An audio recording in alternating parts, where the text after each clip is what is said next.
7 नक्सलियों के मारे जाने की खबर आई थी और ठीक अगले दिन एक और नक्सली के मारे जाने की खबर निकलकर सामने आई थी और इस तरह से कुल 8 नक्सली यहां पर मारे गए थे। इसी के बाद से नक्सलियों की शिनाख्त करने का सिलसिला बरस्तूर जारी था और अब खबर आ रही है कि इस मुठभेड़ में जो 8 नक्सली मारे गए थे उन सभी मारे गए 8 नक्सलियों की शिनाख्त हो गई है। इस मुठभेड़ में 5 लाख के 5 नक्सली मारे गए हैं और 2 लाख के 3 इनामी नक्सली भी इसमें शामिल है, जो कि ढेर हो गए हैं।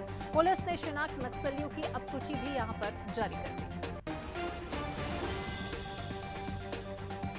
चलिए इसी मामले पर और भी ज्यादा जानकारी के लिए रुक करते हैं हमारे सहयोगी जितेंद्र की ओर, जो कि हमारे साथ फोन लाइन पर जुड़ चुके हैं।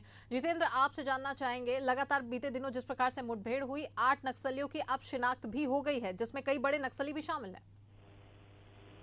जी हाँ, मैं बता दूं कि लगातार जो पुलिस के द्वारा नक्सल विरोधी अभियान में एनकाउंटर किया जा रहा है, इसके साथ ही गिरफ्तारियां की जा रही है। इसमें बड़े नक्सली लीडर जो है मारे गए हैं, जिसमें प्रमुख रूप से विद्या गावड़े कांकेर एरिया कमेटी के सदस्य बताए जा रहे हैं, जो 5 लाख का इनामी नक्सली मारा गया। अर्जुन मंडावी मारा गया, जो 5 लाख का इनामी नक्सली का पूरी डिवीजन एरिया कमेटी का सदस्य बताया जा रहा है। वहीं एक महिला नक्सली रामबत्ती कोवासी उर्फ सरिता कश्यप जो है वो उसे एनकाउंटर में मार गिराया है जवानों ने।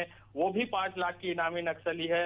इसके अलावा 5 लाख की इनामी नक्सली है और 2 लाख के इनामी नक्सली के सहित बड़ी संख्या में लाखों के इनामी नक्सली जो है वो इस एनकाउंटर में मारे गए हैं। जी चलिए, बिल्कुल, तमाम जानकारी के हमारे साथ में जुड़ने के लिए बहुत शुक्रिया जितेंद्र आपका। तो आपको बता दें कि इस मुठभेड़ की शुरुआत ही इसी आधार पर हुई थी, जहां पर जवानों को ये खबर मिली थी, ये सूचना मिली थी कि नक्सलियों के बड़े कैडर इस इलाके में उपस्थित हैं और यही वजह है कि इसी के बाद बड़ी संख्या में जवान यहां पर मौके पर पहुंचे और इसी के बाद दोनों ही तरफ से फायरिंग यहां पर सुबह से ही निरंतर हो रही थी और इसी दौरान इसी मुठभेड़ में जवानों को बड़ी सफलता मिली। जिस दिन ये मुठभेड़ हुई उस दिन 7 नक्सलियों को जवानों ने मार गिराया था और ठीक अगले दिन फिर से एक बार मुठभेड़ हुई, जिसमें एक नक्सली ढेर हुआ। इस तरह से कुल जवानों ने 8 नक्सलियों को इस मुठभेड़ में मार गिराया है और अब इसी के बाद से उन सभी मारे गए 8 नक्सलियों की पहचान हो गई है, शिनाख्त हो गई है, जिनमें कई बड़े नक्सली भी शामिल हैं।